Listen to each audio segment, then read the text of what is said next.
Welcome to the Snobs podcast. Welcome to the Snobs podcast, everybody. We're doing it right. That's right. We're recording this week. I'm taking the week off.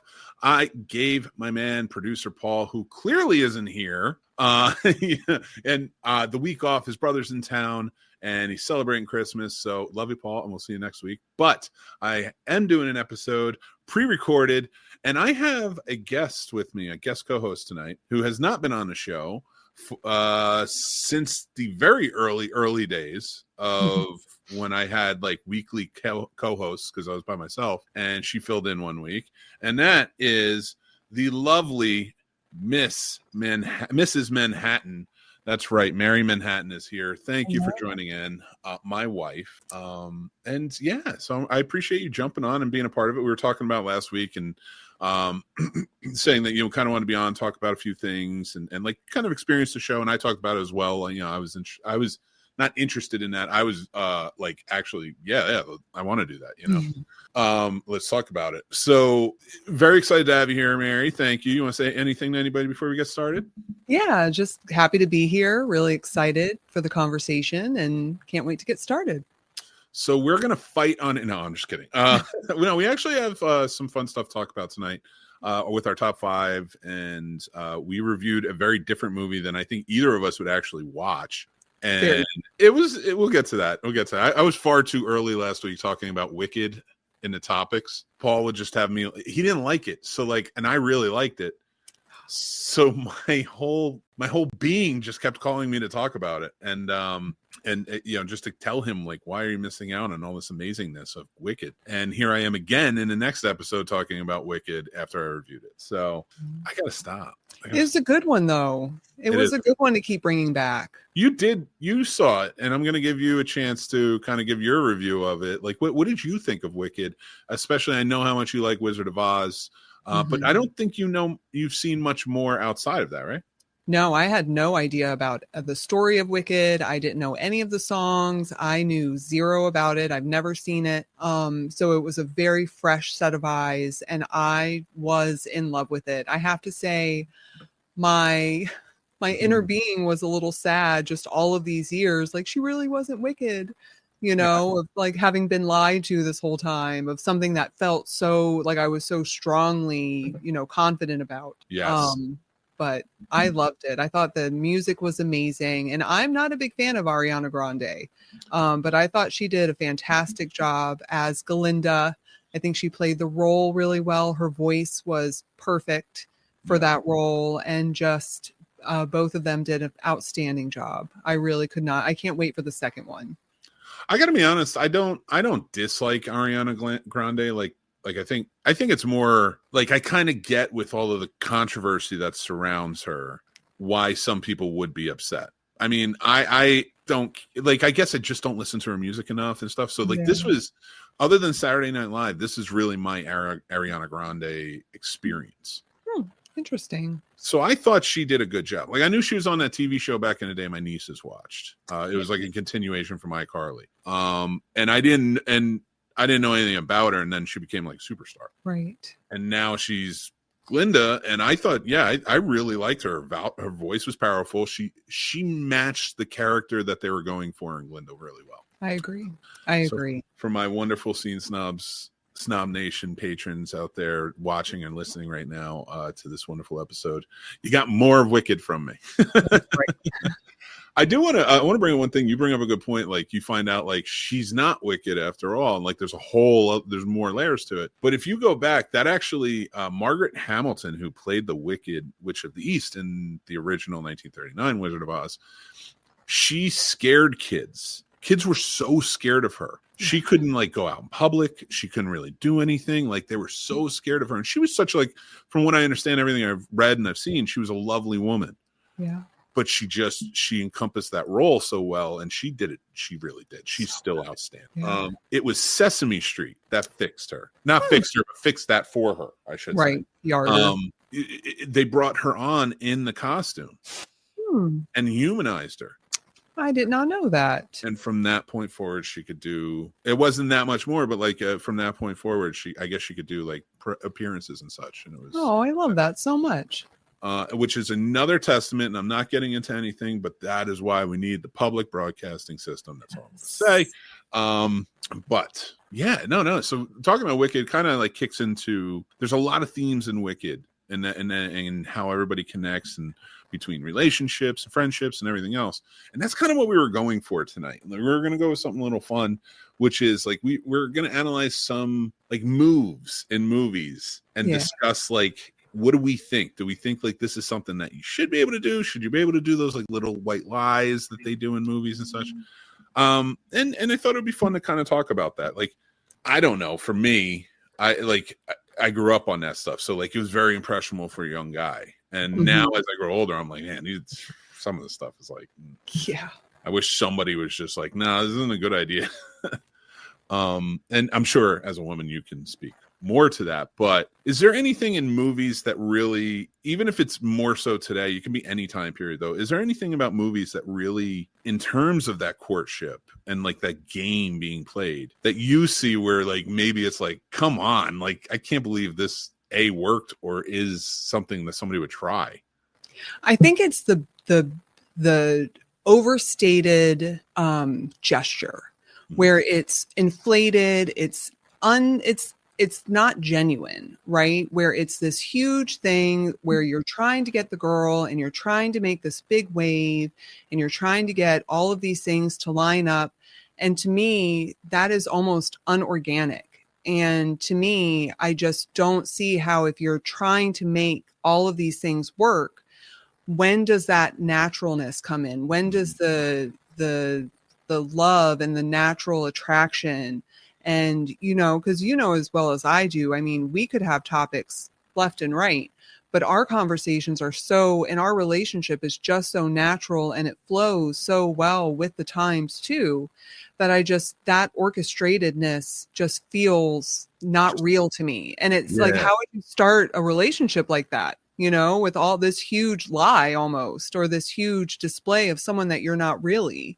And that's a great point. And one of the things like to that point that really stands out to me is it almost seems like a lot of times when like a guy is trying to court a woman in a movie or something like that, or let's say guy, like a boy and a girl, and because it's usually they're young, like, not always, but usually they're much younger than like we are, at that point for the courtship. And I think that naivete as it being young plays into it. Like, oh, I'm too stupid to tell the truth almost, which I'm not agreeing with. I'm not saying that's the right way to go about it. But as I watch it, it almost seems like when these characters are being written to court, they're trying to court the honeymoon period, not the relationship. Yep, exactly. And which is a killer right there. I mean, and anybody. So like that is right there. Anybody watching rom-coms and things like that, I feel like are starting out a step back. I agree. Because they're not like, are there any let's go with the moves still first, because I do want to ask another question, but like, are there any like situations from movies that you can think of that maybe worked? Like you're like, oh, I'm glad it worked in that way, or they played it that way. And it doesn't have to be a move or anything, but like maybe how they wrote it. Yeah. So I love the dating test scene, right? Where you walk around, you unlock the door kind of thing. Like those things to me, I think will always play out really well. I think there is a sense of compatibility. I think there's a sense of, is this person as interested in me as I am to them? And I think those little like litmus tests are a good way to gauge that interest, where it's not really testing the person and it's not really this, this facade of a person, but you're really trying to gauge, like, are we playing games? Are you into this? Do you, if I unlock your door, are you going to unlock mine? Or is it this one-way street, right? Where it's just all about one person? Because to me, that will never last either. I think for most men too, that and I love your point. I'm sorry. Before I get into mine, I just get excited about conversation, but I love your point. And to play off of that, or to build off of that, one of the things I think like about that door lock test for men, from a men's point of view, is that it feels like respect. It feels real. That does feel like a genuine moment. Like she didn't have to do it, right, but she's doing it out of respect. And I think all men really want is like to feel respected and loved, respect, right? So like, because by and large, men aren't as children. And now I'm not saying that, I'm not trying to make any statements or anything. I'm just saying like, but a lot of times you hear through talk and things like that, that's a big thing for men. So like for you as a woman, because a lot of the times, and I know from our age, like I'd open a door for you. Mm-hmm. That's not a move, but it is a move to make. Like you open a door. That's a sign of respect from men to women, and that's how I've always taken it. Mm-hmm. So that's why there wouldn't be a moment to open it, like for a man to open a door for the woman. So like, what is something that kind of correlates? And you don't have to stick to movies on this, but maybe like for women that on a first date is like sort of that sign of respect from a man that you can. I don't know. I don't want to do all the talk. Like, yeah. I want to hear what you have to say about this, if you get me. So, well, for me personally, and again, this is just for me, everybody's different. And I think that's the thing, right? You have to figure out what makes the person who's sitting across from you tick, what gets them excited. So for me, it's the conversation. You know, are there questions? Were you listening to what I was saying? Are you bringing back something that I might have brought up earlier? Or are you just interested in telling me about how great you are, right? So I think for me, I don't think it's an actual act or like a gesture, but I think it's in those conversations, for me, I can just really tell intuitively whether or not the person is in the conversation genuinely, or if they have one ear out the door, for lack of a better word. Yeah. And like on my ends, for somebody who's so good at listening, what did you say? No, I appreciate that. That's actually a great point. And I love that in conversation as well. So I think just having that, I think that's a rare art form in general among people. Everyone. Yeah. Being able to talk to someone, A, looking them in the eye, B, really listening, but not to repeat so you think I'm listening, but like really genuine conversation, deep. Like, yeah, I'm going to repeat something you said 20 minutes ago, like you had mentioned, because I'm so in this and now I'm back to it. Like those are the type of conversations, like I feel like if a couple has those, really give it a try, because that's great communication. Mm-hmm. And I don't want to get into like, marriage tips or anything like that. But, bringing it back to movies, though, like you had said, one of our first conversations when we met, I asked you what your favorite movie was because that's something that interested me. And you had said, and I'll let you take that one away. Well, so to be fair, we did meet in November. So it was a timely...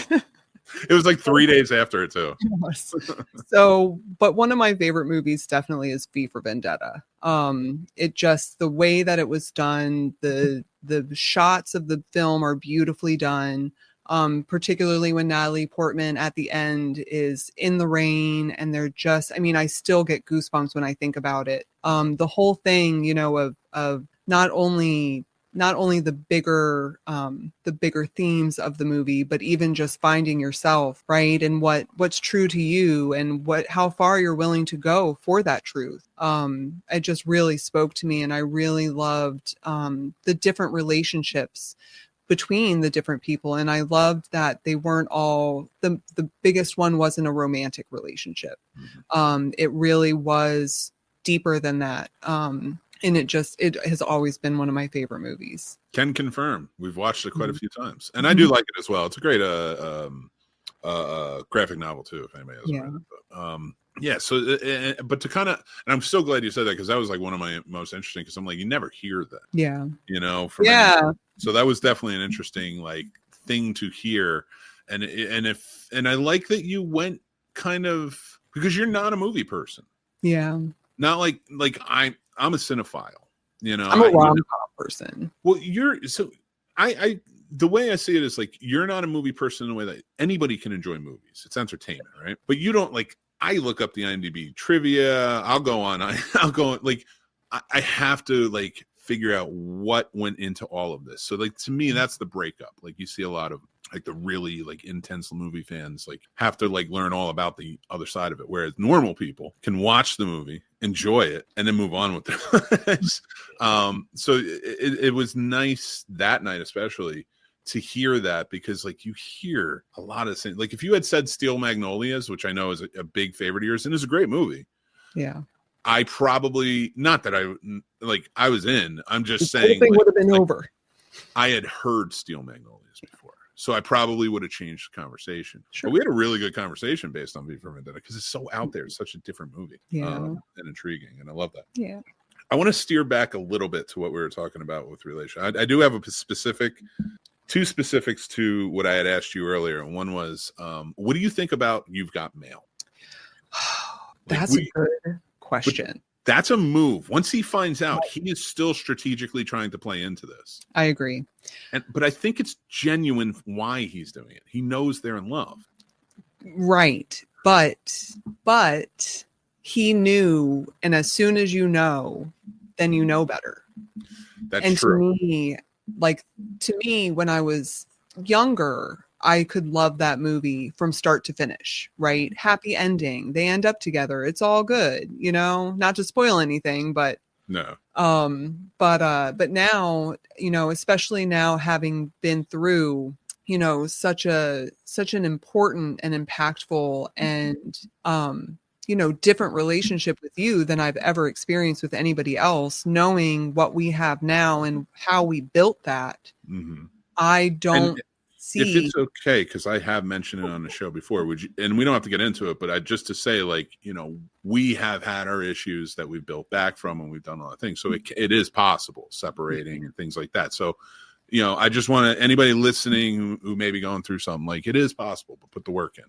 It is. Not to take away from what you're saying. I am so sorry. No, that's okay. But I do want to say, I think, a big part of what got us through, I think, was that we were so open and honest, not only with ourselves, but with each other. Mm-hmm. And it wasn't just one of us that it wasn't just one of us that wanted it to work. It has to be both, in my opinion.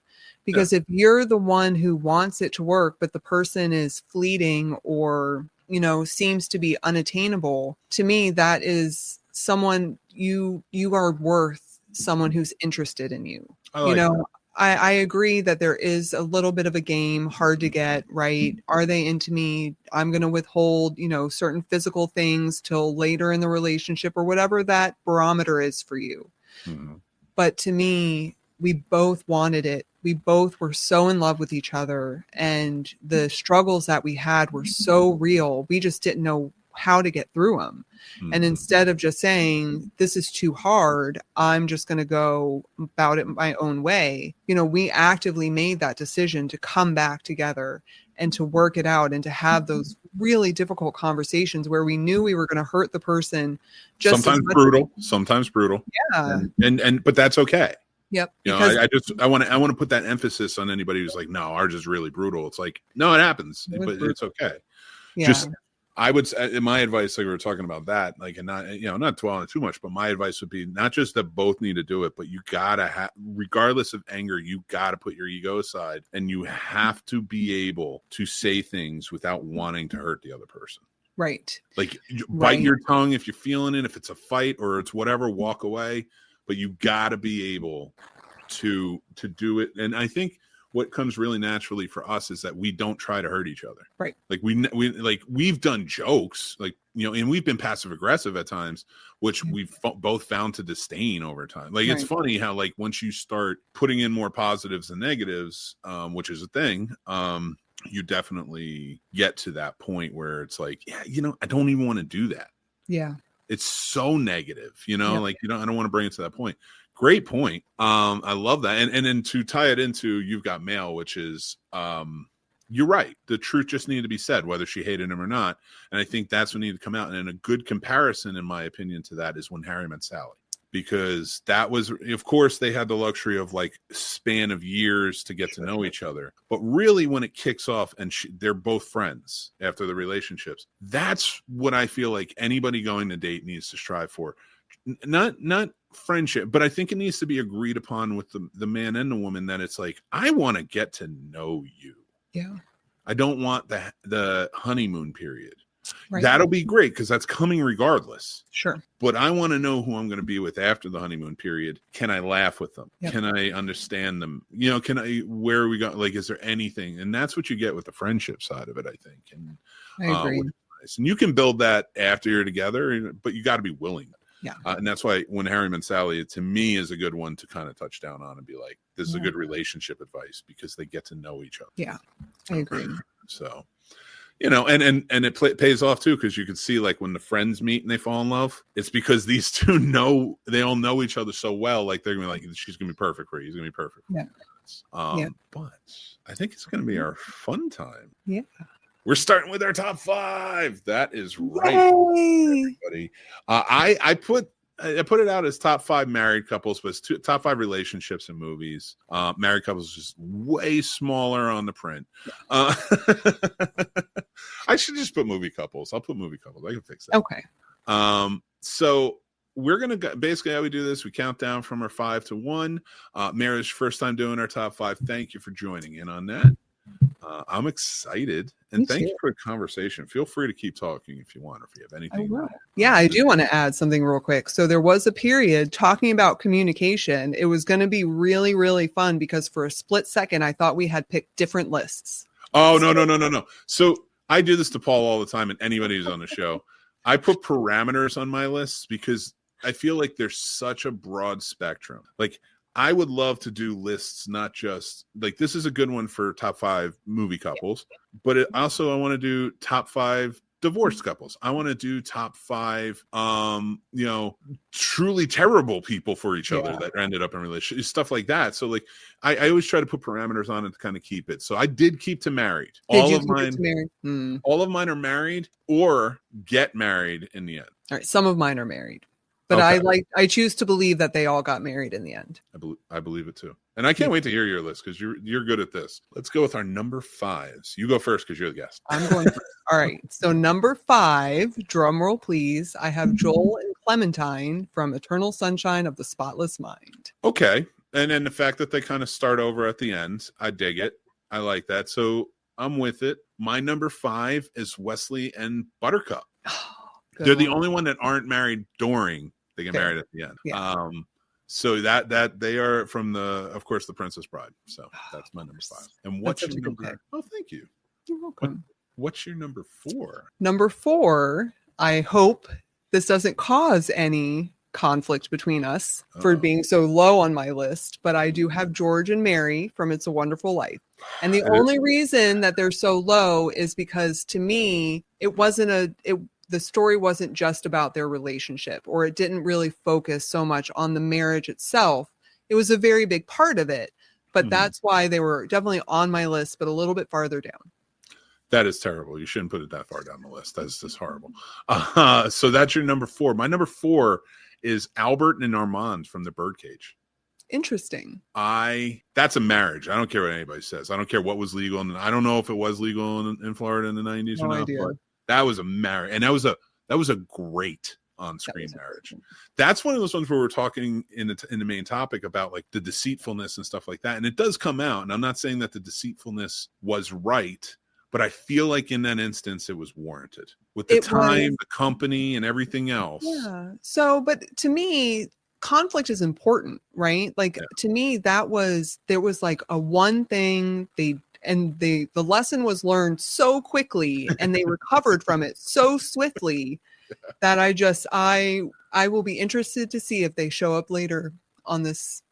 Okay. I like it. All right. So who is your number 3? Number 3, I have Adonis and Bianca from Creed. That's a good one. Especially if you go through all their whole lives together. I like that. Sorry, please. No, that's okay. I just love the support that they had for each other. They faced so many challenges, not only individually, but, together.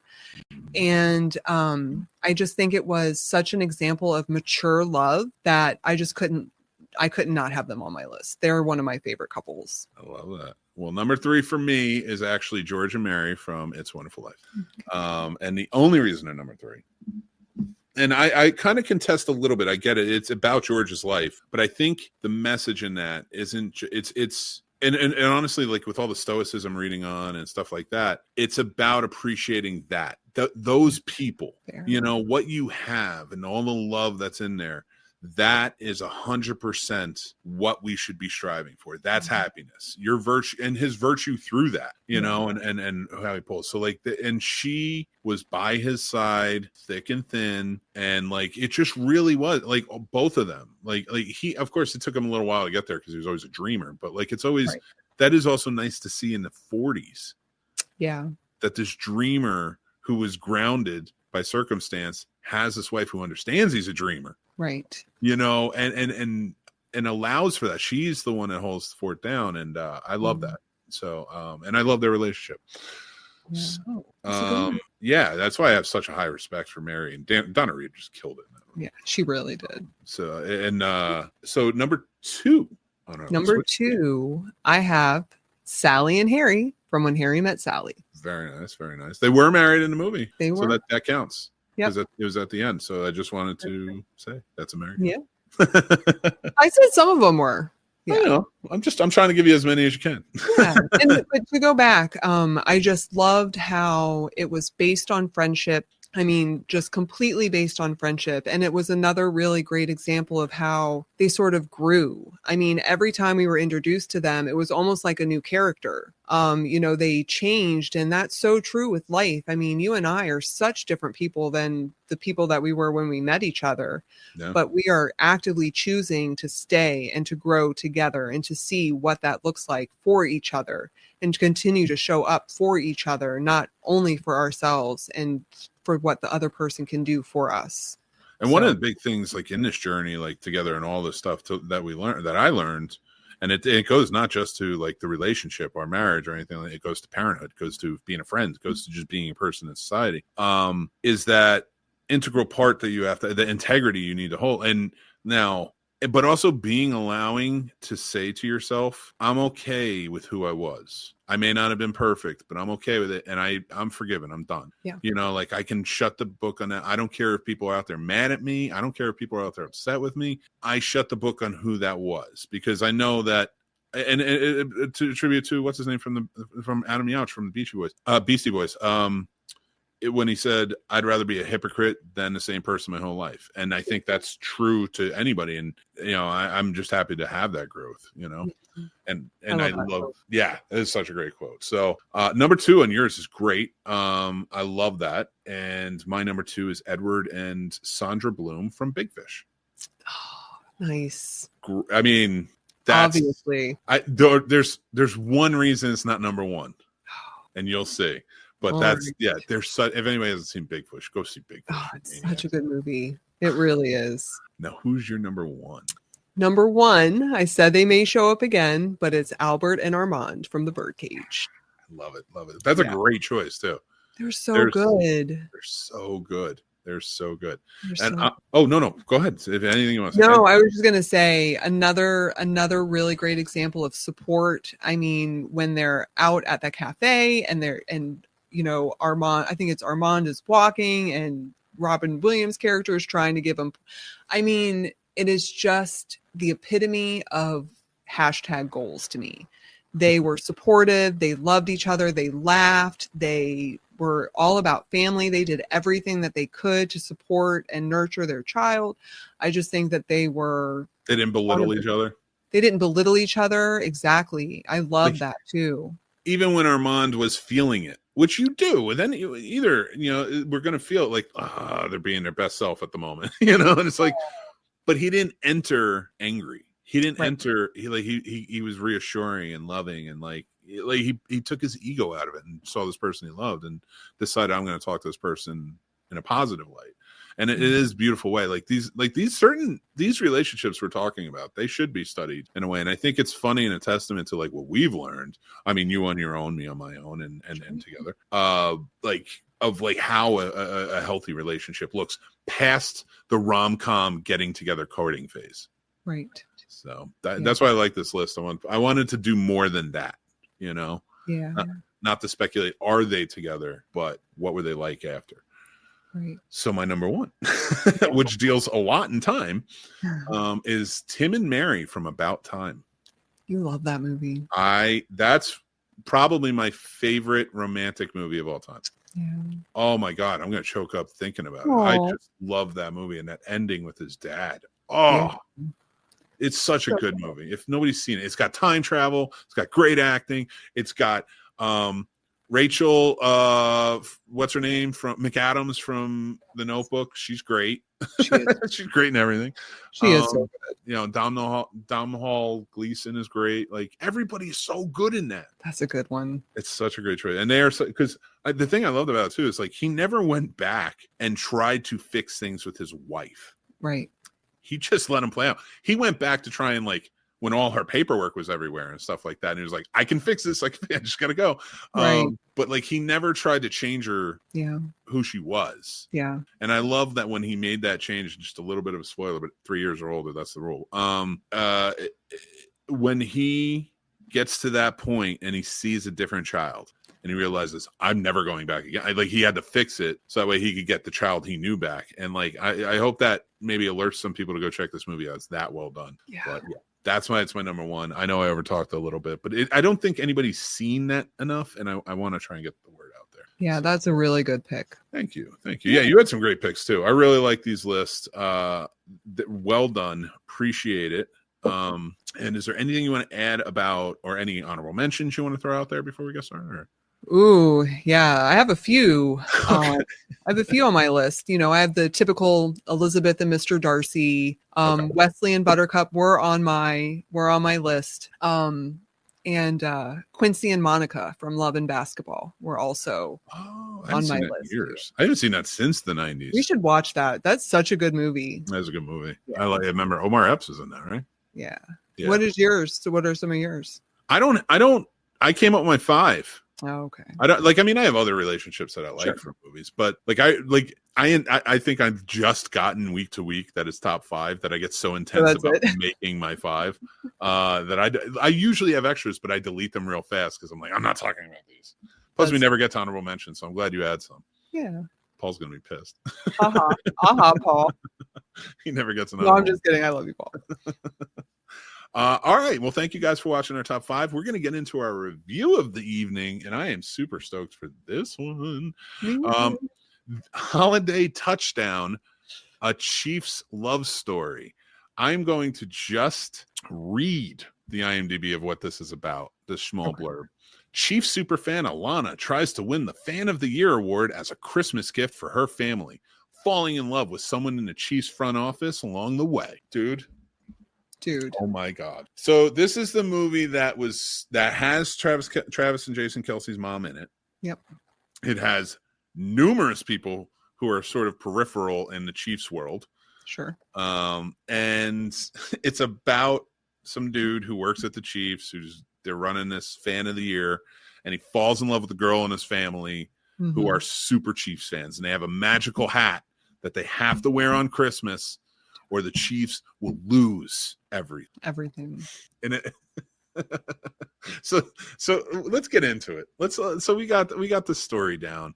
This was not based on Taylor and Travis's life, because this is very different, but it's supposed to be a love story very in a similar vein with a lot of Chiefs crap everywhere. Sure. This movie would not fly in New Jersey for the Giants. It wouldn't. I don't even know. Nobody would shop at their shop. Nobody would, because that's New Jersey for you. Now, if they were Jets fans, that's a different story.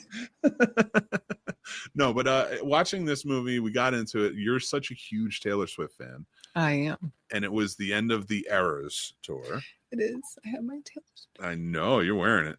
So I thought, let's talk about a movie that's supposed, like they did another one on Lifetime, but I was like, I'm going with the one that has Mama Kelsey in it. Yeah, I gotta go with Mama Kelsey.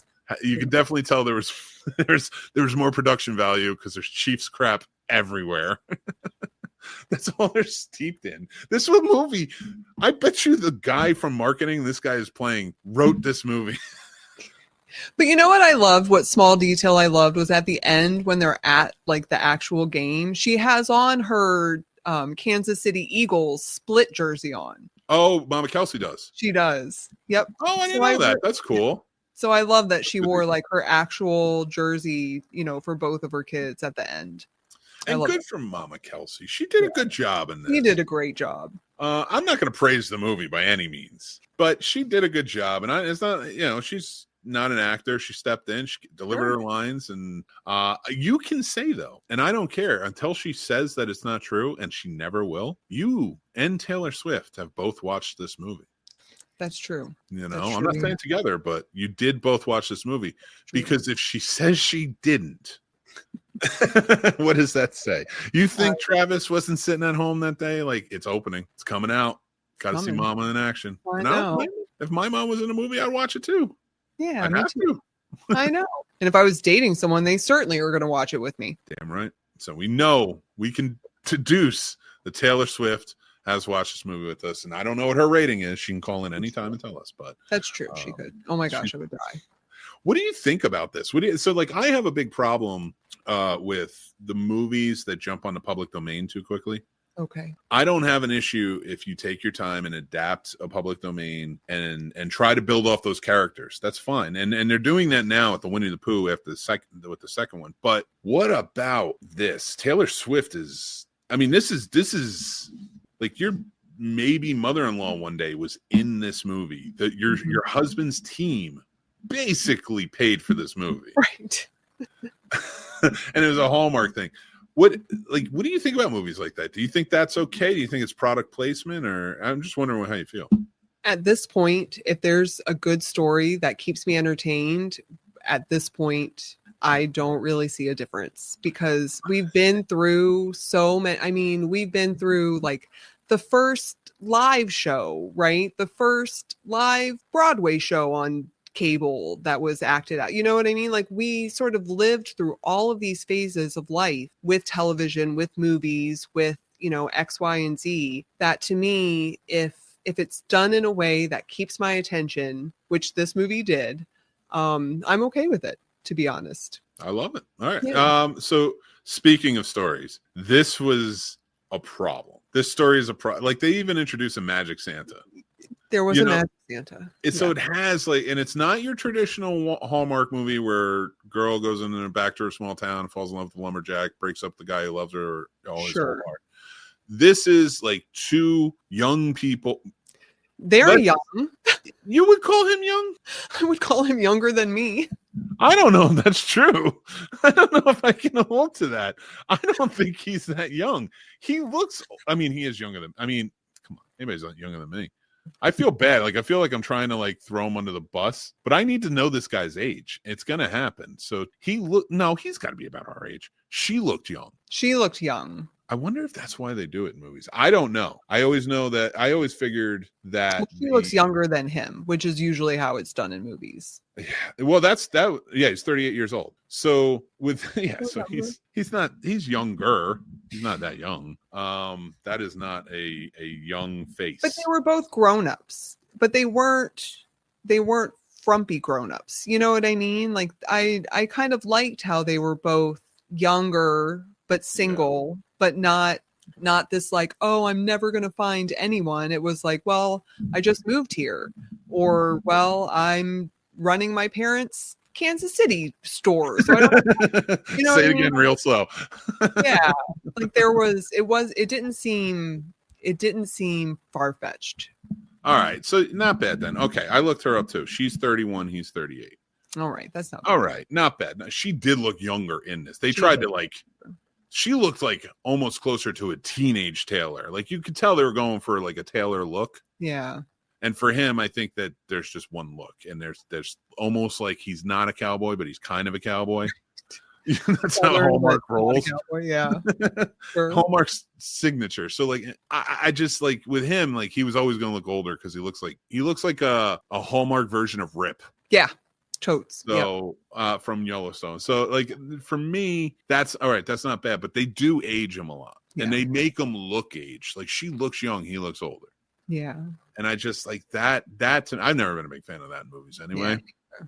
I'm not saying that you have to have them the same age or anything, but like, give it a reason. Right.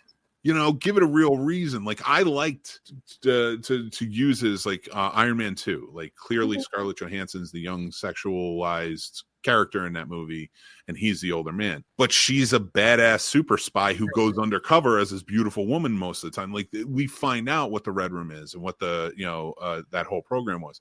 So that's where writers made it make sense. Plus, she's an established character. I'm using this more often, but I can't stand I'm starting to think that maybe they use younger women against older men to make the men look younger.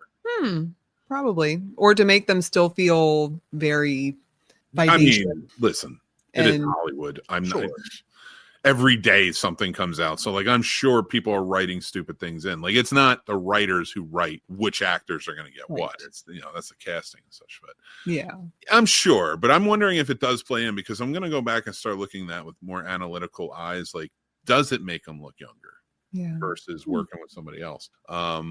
That's interesting. But let this, I will say, what's your rating for this one? I gave this 3.5. Wow. I did. Yep. So I thought it was, again, it kept my attention, and I don't necessarily think, because I'm a Saints fan, right? Like, Kansas City does not have their hold on me.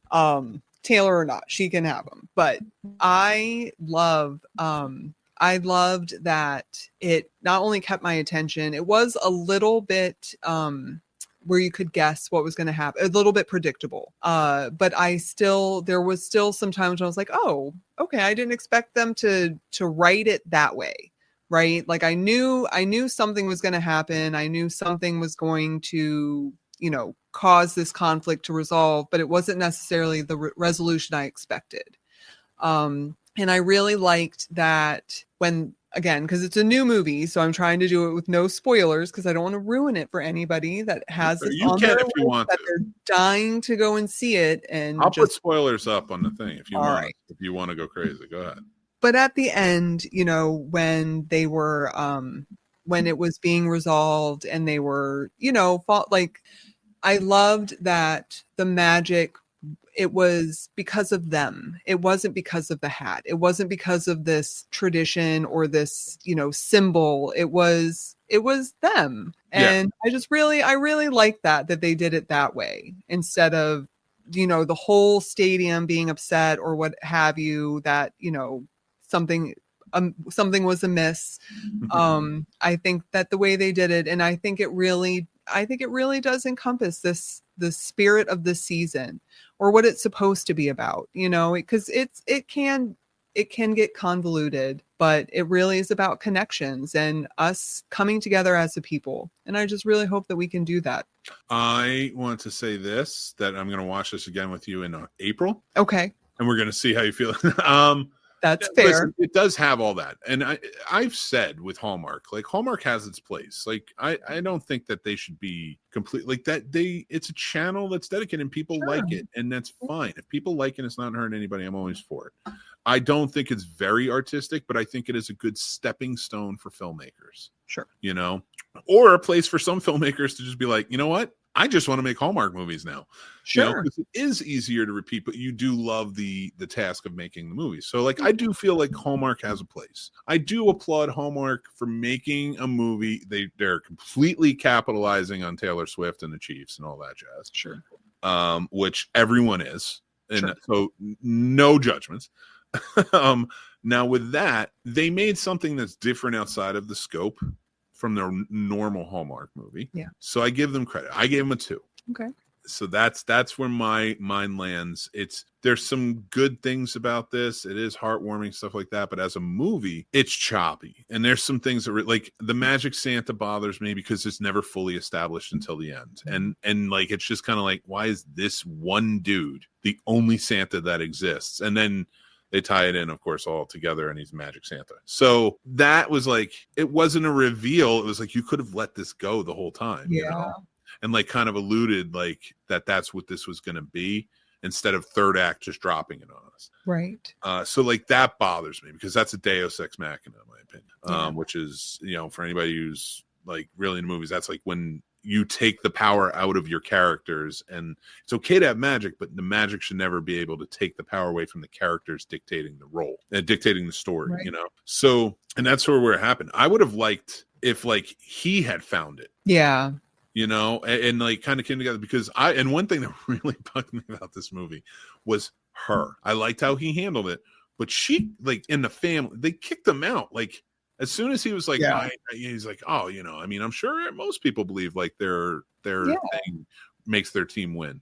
And they kicked him out and were rude as hell to him. They were rude as hell. Yeah. Like, I believe our magic hat story. I know. Gosh, that's for real. And honestly, there could be an argument that Santa stole the hat. Okay. Because he was right there and he wanted to try it on to begin with. So that's why he didn't get a higher rating. I love it. And yes.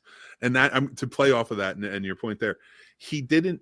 And that's the thing. They established that this hat may be magic, and it's all alluding to getting to the game to see if it is. And it's not. The whole point of the movie is the hat's not magic. The love between them was what the real magic that came about. And it was the real magic of all of their stories was the love that was built on.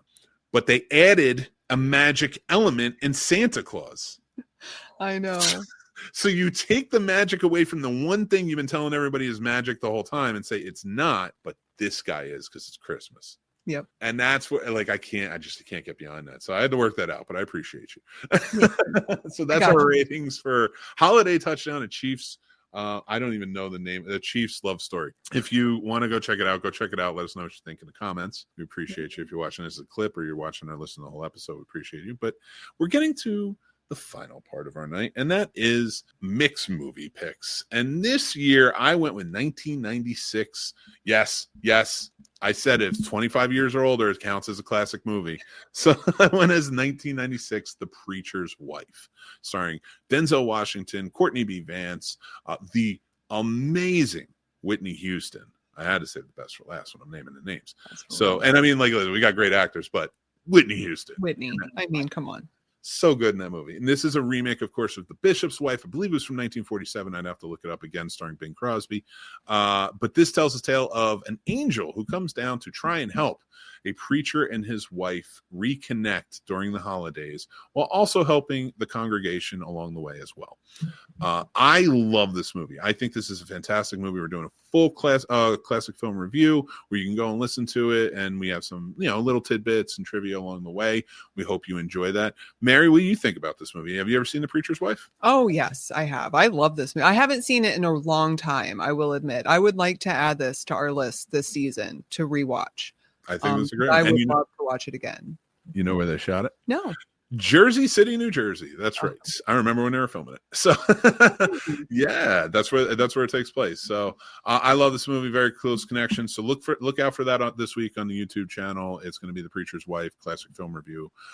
Thank you guys so much for joining in. Mary, you have anything you want to say before we get going? No, just thanks for letting me come and join the conversation. I had a great time. I had a great time too. We're gonna have to bring you on more often. And you've seen Mary before. She's helped out with our Casters for a Cause, especially our scripts read. She puts all the scripts together, things like that. She's fantastic. And I appreciate you coming on, being my co-host. Next week, everybody, we have a really exciting live show for you. It's going to be our Christmas/end of the year special. And it is going to be a Y2K party. We're going to have some special guests coming, and we're going to do our top fives of everything throughout the year, plus our top 10 movies of the year.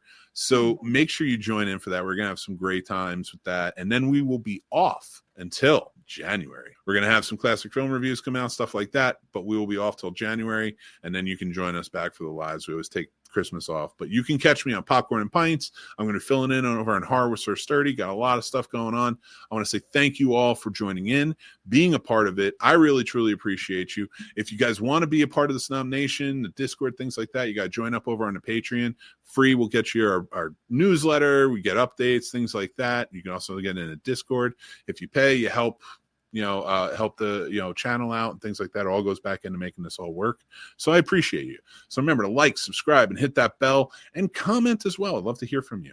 So and follow us for more. Until next time, I'm Mick Manhattan from the Scene Snobs, and remember to be kind, stay classy, and Merry Christmas to all, and to all a good night.